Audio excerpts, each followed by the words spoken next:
Good day to you all. We are back to our daily devotion, and for the day of Wednesday, we are still with the series 365 Daily Devotion Bible Character Edition. For this day, the character we're going to talk about is Rehoboam. So, as we have studied in these past few days, King Solomon, and he was after David, and it came to a time that the kingship of Solomon also came to an end, and the one who replaced him as a king was King Rehoboam. So Rehoboam was or is a son of Solomon. So the verse we're going to use as a reference came from the book of First Kings, chapter 12, verse 1. Rehoboam went to Shechem, for all Israel had come to Shechem to make him king. As soon as Jeroboam the son of Nebat heard of it, for he was still in Egypt, where he had fled from King Solomon, then Jeroboam returned from Egypt, and they sent and called him. And Rehoboam and all the assembly of Israel came and said to Rehoboam, Your father made our yoke heavy. Now therefore lighten the hard service of your father and his heavy yoke on us, and we will serve you. Said to them, Go away for 3 days, then come again to me. So the people went away. So let's study first the context of this verse. So the people of Israel said to King Jeroboam, excuse me, that their father made their yoke heavy. It means that the King Solomon made their burden heavy. King Solomon made their life heavy or hard, and they are asking King Rehoboam to help them to make their burden lighter. But what did he do? Let's continue reading. Then King Rehoboam took counsel with the old men who had stood before Solomon his father while he was yet alive. So this is the counselor of King Solomon while he was still alive. How do you advise me to answer these people?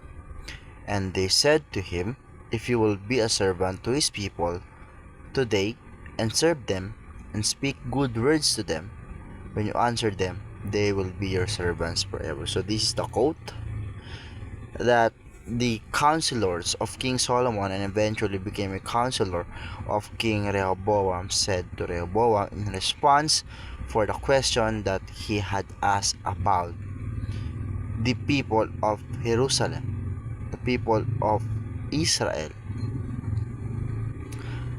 But what did King Rehoboam do? Did he ignored the advice that he had from these old wise men? Excuse me. And what happened? For first teaching, a good leader listens to the sentiments of the governed. So if you are a true leader, you must lead, but you must not lead yourself. You must lead the people, and everything that you must do will be beneficial to the people that you are leading. You must serve. You just not going to lead. You must serve. You must be a servant. If you're going to be a leader, you must be a servant first. Second, a good leader seeks counsel before making decisions. So if you're going to make decision, since you are not God and you do not know everything, you do not know every good thing that can affect your decision, you must seek counsel to the people who knew better than you, to the people who had better experience than you. And lastly, a good leader does not ignore wise advice of learned people. So King Rehoboam ignored the advice that the council had or the council has given to him, and uh, the people of Israel became divided because they do not want uh, the government that they had. They do not want the leader that they had because he is not a servant for them, and he is just serving himself. So how can we apply this in our life? Set aside pride in making decisions. So if you're going to make good decision, if you want it to turn out good, set aside your pride, because you do not know everything, and every decision that you think that will help you to decide is not correct. So it is important for you to seek guidance.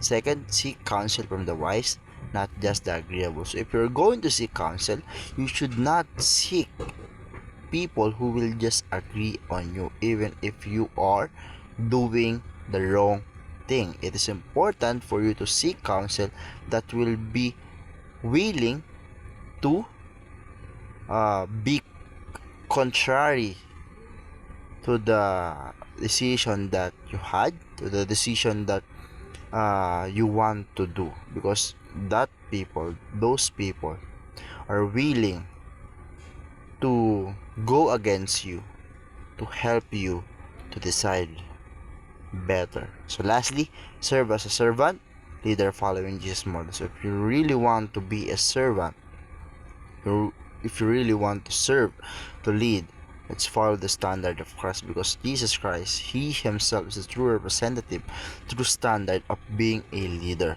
He became servant first, he gave his life to his people, and then he lead. So that's the standard of being a servant leader. So that would be for our daily devotion.